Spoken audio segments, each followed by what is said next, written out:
I just realized this guy has a mustache.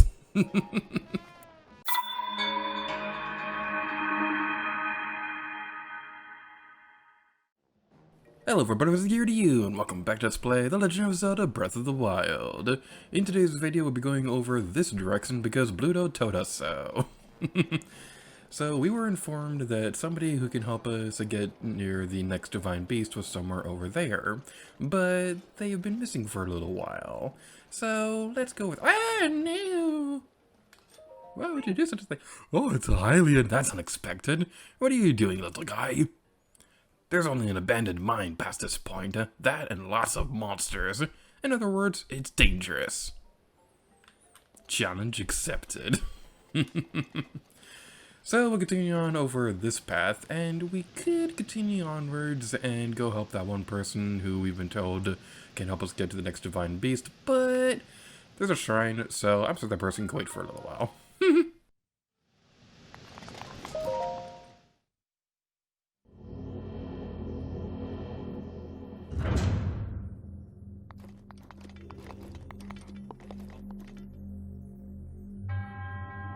Use it for the shrine. I am Shae. In the name of the goddess Hylia, I offer this trial. Swinging flames at shrine. Bleh. Okay, remember that thing that I said a couple of videos ago about how I sometimes have trouble with SHs and things like that? Yeah. Shrine names like that are going to be throwing me off from time to time. Why am I pulling out one of these? I don't need a weapon like that. So, off camera, I went ahead and did not get fire arrows. I thought I did, but apparently I didn't. So, well, this is awkward. What can I do instead? Alright, so I thought I had fire arrows, but unfortunately I don't. So the alternative we can do is follow the law of legends of Twilight Princess. If we're stuck on a puzzle, just look upwards. So we can look up here, we can see that there is a random lantern dangling from the ceiling, which we can light on fire to burn the leaves and stuff like that. And that's pretty cool and stuff. But if you don't feel like doing any of that, or if you want some other fancy way you can do this, you can also step on the switch yourself and use stasis to hold it down. So that is something that's very, very well worth mentioning in case you're curious about that kind of stuff, because I don't know what it is about this shrine particularly, but I can never seem to remember to get fire arrows before coming into this place, and I thought that I did before, in between recording sessions, but apparently I didn't, so that's a little bit on the unfortunate side. And we get a stone smasher. And for once our inventory is not full, so that's pretty nice. Going over here, we'll be fighting some more guardians and things like that. Do I have pictures of these guys? I've been a little bit slacking when it comes to keeping up with the Hyrule Compendium and things like that, so that's something that's probably not the best thing in the world. Okay, so while we're going through this area, I've probably talked about that. So earlier in the Let's Play, I said that I wanted to get every single Hyrule Compendium picture in the game, and that is still true. The thing about that, though, is I don't know if I'm going to be showing them on screen, because no matter what layout that I had during the end screen where I'd show them off, it never looked good. The pictures were always really tiny, and it was really hard to see the text, because the screen is already pretty cluttered because it has to have the 4 end screen buttons, and I like having the hero's path at the ending of the videos too. So I'm not quite sure what I'm going to be doing with the Hyrule Compendium going forward, but I will still be going out of my way to try and get every single picture in the game. I'm really hoping this won't be like a Nintendo Gallery situation with Wind Waker, how it took a couple years to get all those pictures. That was certainly a fun experience.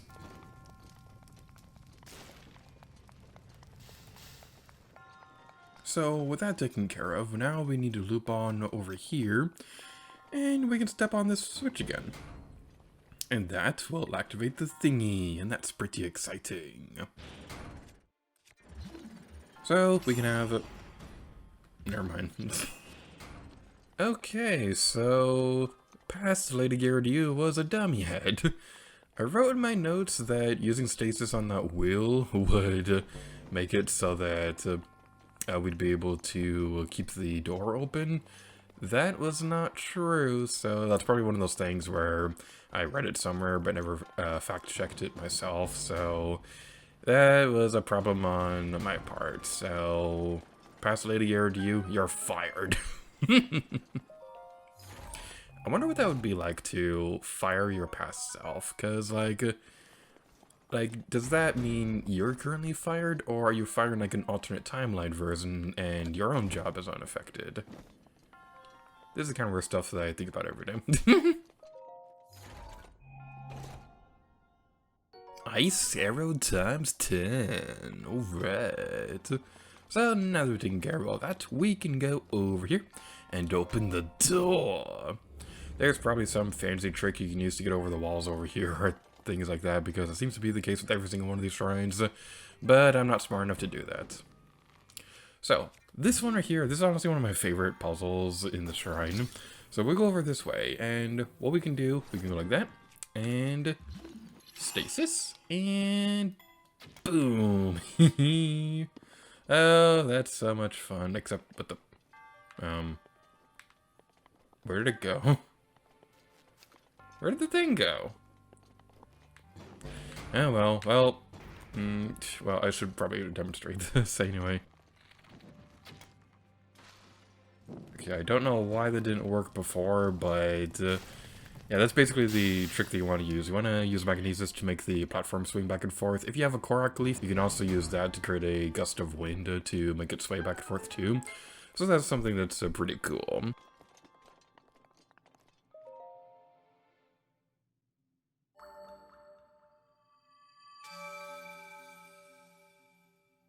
Can we just talk about how epic this guy's pose is? So I haven't really gone out of my way to point this out or anything like that, but one thing that's really cool is that pretty much every single monk in the game has a unique pose, and this one is probably one of my favorites because it just looks so unnecessarily epic.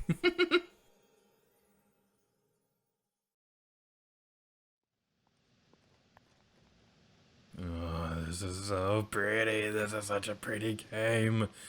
I'm gonna say that in every sunrise and sunset, no matter what the environment is like, because this game just honestly has like the best sunsets in the game. So, so something really cool. Well, that's probably not the best term to describe what I was going to talk about, but I'm pretty sure I talked about this in the previous episode of the playlist, but one thing that I really love doing is I really like cooking my food like this, where I could drop it on the ground and just cook my food like that, because it will catch fire and then eventually it'll start burning and things like that. This is much, much faster than cooking with a cook pot and things like that. And personally, I think it's a lot more convenient too, because it's right next to a shrine. So this is my personal favorite way to cook food in this game. Now, you do lose the benefit of recipes and things like that, because you're not really making any recipes or anything like that. But I still personally prefer doing it that way. Now, it is a good idea to have recipes because they can give you things like yellow hearts and things like that. But this is just my personal preference. Hey, stop that! That's the boss's cannon. Don't you dare touch that lever. I'm not. I'm being a good little boy. I'm not doing anything. Yeah, I'm just gonna continue on over here and go buy eggnog at the store. I'm gonna be a good person. You don't have to worry about me. Oops. So this right here is honestly one of my favorite parts of this entire region. So this right here, this is a cannon. We drop a bomb in there and then blow it up, and then that will launch a cannon way off in the distance over there. It is really, really cool, and they have some really cool ways that they use this idea throughout this entire region. It's just so awesome. But Drac is probably not going to be too happy about that. Hey, you, don't mess with the boss's cannon. You don't want to set a cannonball flying, so don't even think about putting any explosives inside. Do you know Unibo? What's a stranger like you asking about Unibo? Boss wants to know. Huh? Boss does? Well, then I guess I better tell you where Unibo is. Unibo went to the vault to fetch some painkillers, but now that you mention it, I suppose he never came back. This place is dangerous, so you probably shouldn't go looking for him. Who are you? Who, me? Okay, I'm trying to remember this one game where you have like a party member. Oh, it's Xenoblade Chronicles 2. There's a Nalpon you can talk to, and they have like the cutest voice clip ever where they'll be like, me. This is the abandoned North Mine. Oh, and this is the little ditty we here used it to sing as we worked. Ammo goes boom until ore fills the room. Gather said ore with rubies galore. Dig all the day to get the good pay. Yeah, this is the famous mine, my man. Or it was until Divine Beast Vah Rudania showed up. Now it's way too hot. There's tons more lava and all kinds of monsters out and about. It's so dangerous, we can't dig here anymore.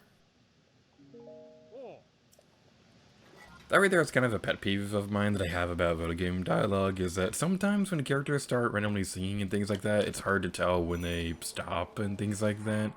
This right here, worth mentioning, we're going to start burning in this area, so it may be a good idea to have enough rubies to purchase more than just one piece of fireproof equipment, but thankfully, I already came prepared, so we have the fireproof elixirs, and that's going to be pretty nice.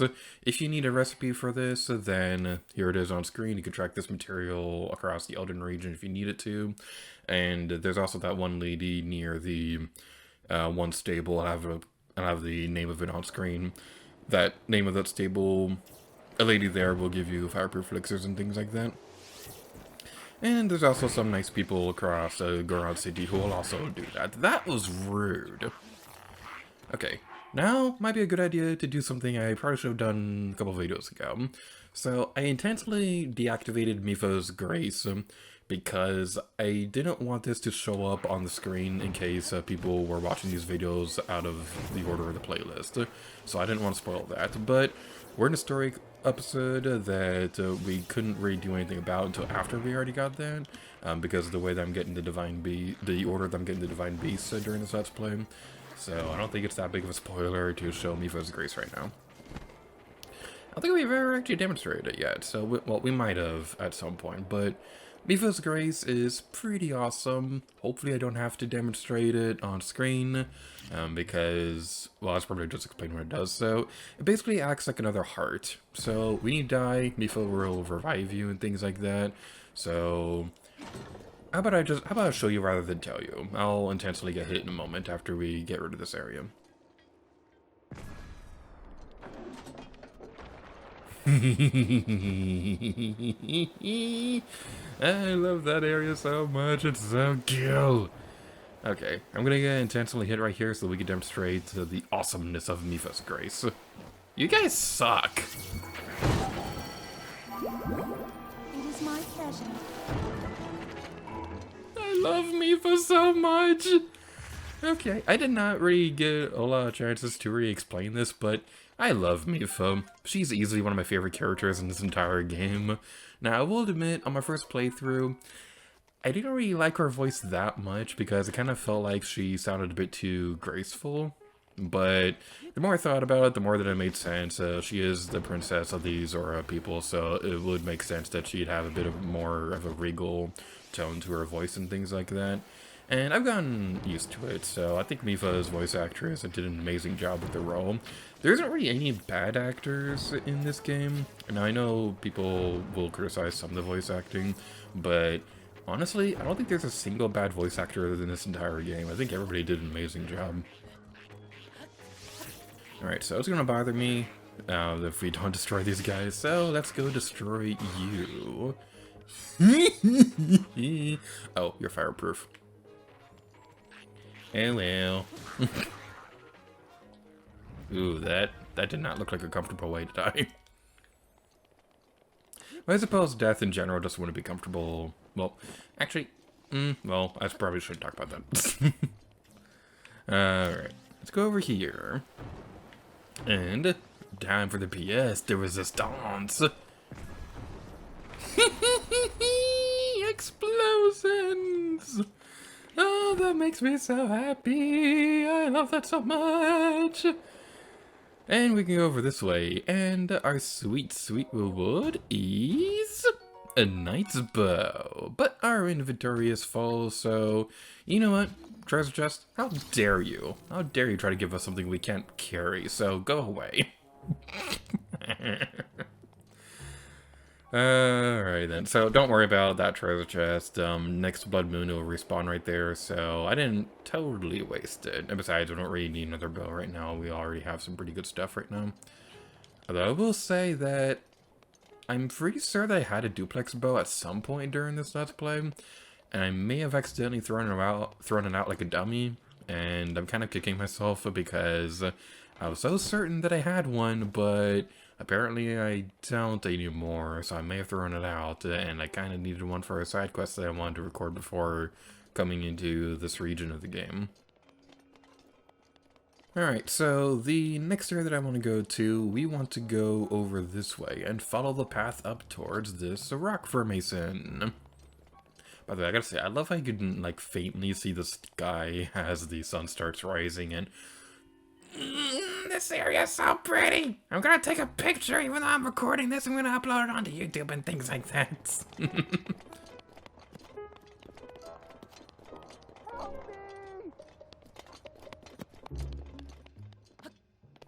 The rocks have come alive. We should probably leave them there. Alright, I'll save them. So what we want to do is we want to go over this way. Let's have not the square one. Let's have that one set up. And activate the lever, and boom!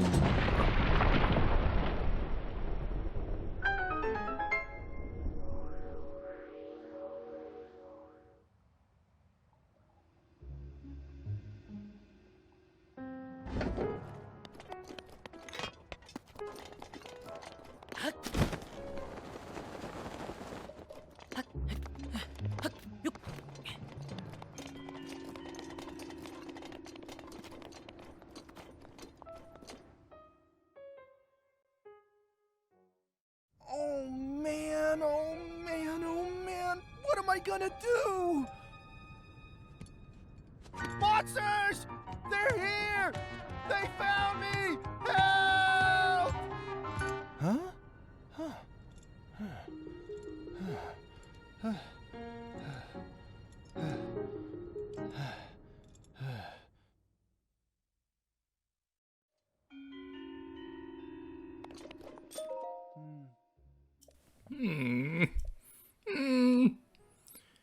Now that I've gotten a good look, whoa, it's a Hylian! Were you the one who broke through that crack to rescue me, Goro? Thanks, brother! But what brought you all the way out here to begin with? Looking for Unibo. Ooh, so that's it. Boss told you to come find me. Phew, thank goodness. In any case, I am so glad you saved me, Goro. The name's Unibo. Everyone calls me Unibo. Makes sense, Goro.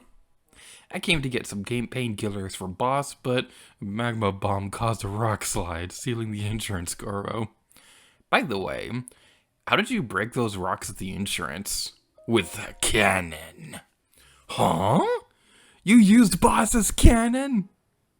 That thing is so difficult to use, I thought only Boss could handle it. It's literally just pulling a switch.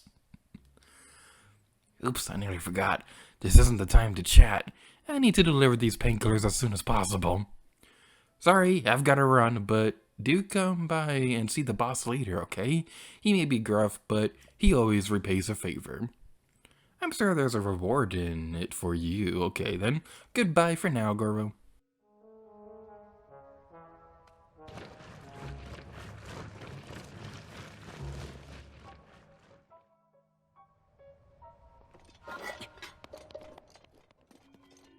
Before we do anything else, I want to go back over here and check out the stuff. We have some rock jars over here. That's pretty cool. It's not quite the same as breaking a jar, but it's close enough. I'm pretty sure the fragile material of like a regular jar probably wouldn't last that long. Ah! There's a helmet in here! Where's the helmet? There's a helmet right here! It's kind of adorable. I don't know why a helmet is adorable, but that is the law of the universe. I say row times 10. And a purple ruby.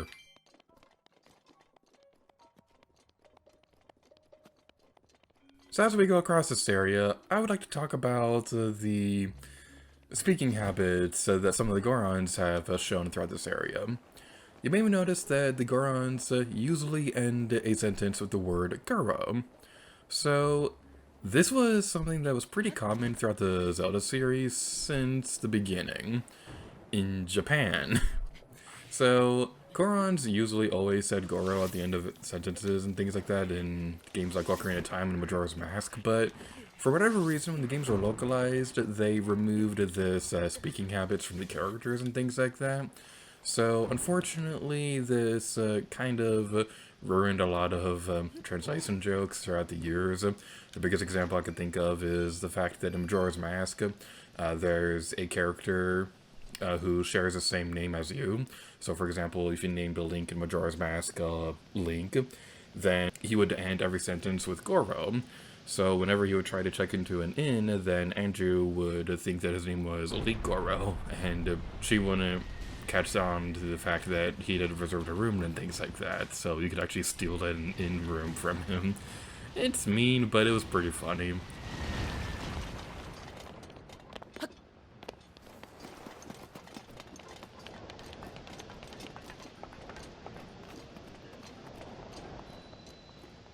If I remember correctly, this is the first time outside of Japan that that speaking habit has appeared. There may be some other game, I don't know off the top of my head, I don't remember if this was in Twilight Princess, I don't think it was in Skyward Sword, and I don't think it was in Hyrule Warriors, and even if it does, that game isn't canon, so I don't think it really matters in that one's case. But this is one of the first instances where the speaking habit appeared outside Japan, which is pretty interesting. Ah, it's the tiny traveler. Unabo told me all about how you helped him, brother. Here's a reward for you. Hylians like you need this sort of thing, right? Fireproof elixir times 3. Okay then, well, I took my painkiller, so I guess it's time to meet up with Unabo. I mean no disrespect to Daruk's legacy, but if I'm not there to give that Rudania a good walloping... Are you really telling me you don't know about Daruk, the Goron champion? See that statue up there? That's Daruk.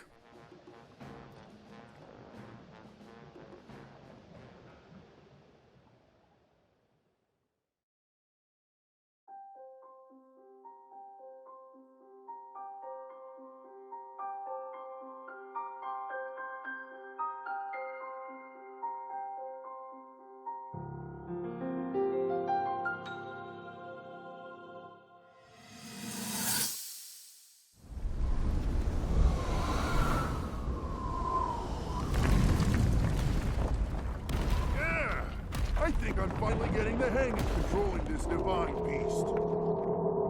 I tell you what, sure is a blast piloting a toy like this around. Let those other champions know. They better eat their gravel if they want to keep up with the group. Speaking of which, can you believe this view? Just look at all those delectable rocks sprinkled on those mountains. Mighty tasty. I may not know a whole lot about this Calamity Ganon thing, but mark my words, I'll protect this land of ours to the death. Right, little guys? Hey, by the way, congrats on becoming the princess's appointed knight. That's a really big deal, protecting the king's daughter. No pressure. Seriously, though, the princess is a strong personality. So strong, she can't quite see the range for the peaks. Remember that, and you'll be fine. Huh? What the?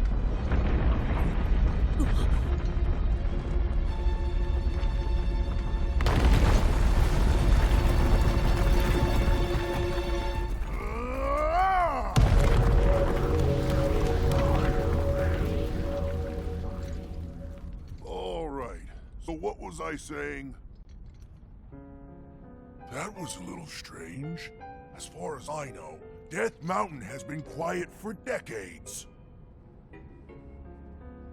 But if the mountain is shivering enough to send down a bunch of boulders that size, then never mind. Forget I said anything.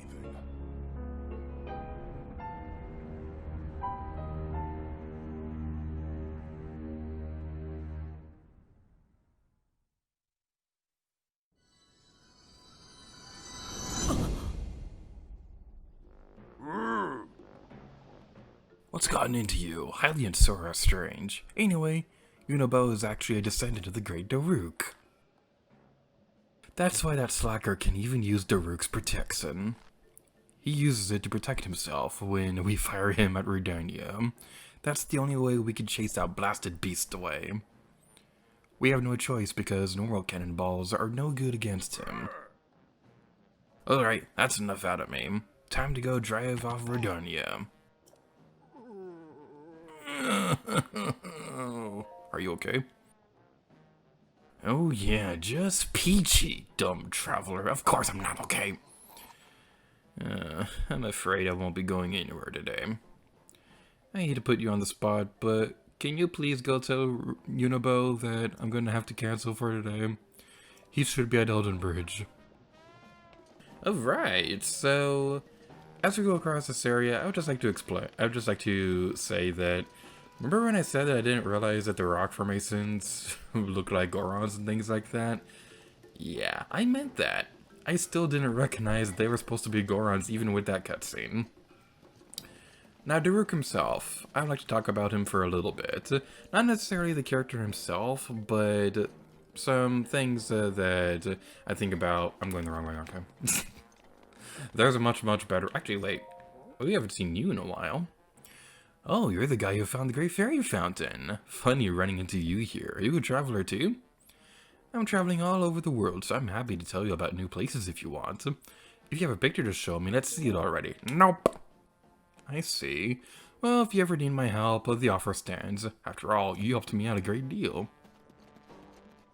We'll be sure to talk to that guy soon enough, because there is one picture of a location somewhere around Death Mountain that I would like to show him a little bit later, but we're going to wait until after the story events of this area are done before we actually do that. Hooray for jump cuts! So as we go across this area and search for Unibo, I would like to talk about some of my opinions about Daruk. Now, it may be a little bit weird to do that before we even really had a chance to know the character that well. And it may be a bit too soon to go into this, but there's a few things I'd like to talk about Daruk. First of all, I absolutely love his voice. He has one of my favorite voice actors in the entire game because he's just perfect. He sounds exactly what I imagine a Goron with voice acting to sound like. So that is one thing that's pretty cool. But there's another reason why I want to talk about Daruk. So he is my third favorite of the champions. We'll be going over the reason why he's only third a little bit later. But one big reason why I'm kind of thinking about him more fondly nowadays is something that happened a couple weeks ago. So some of you may or may not know this, but I'm actually an uncle right now. So I have an adorable baby niece who is very vocal about her opinion, so you may hear her in the background a couple times. But something really cool that happened a few weeks ago was she got into my room and started playing around with my amiibos and things like that.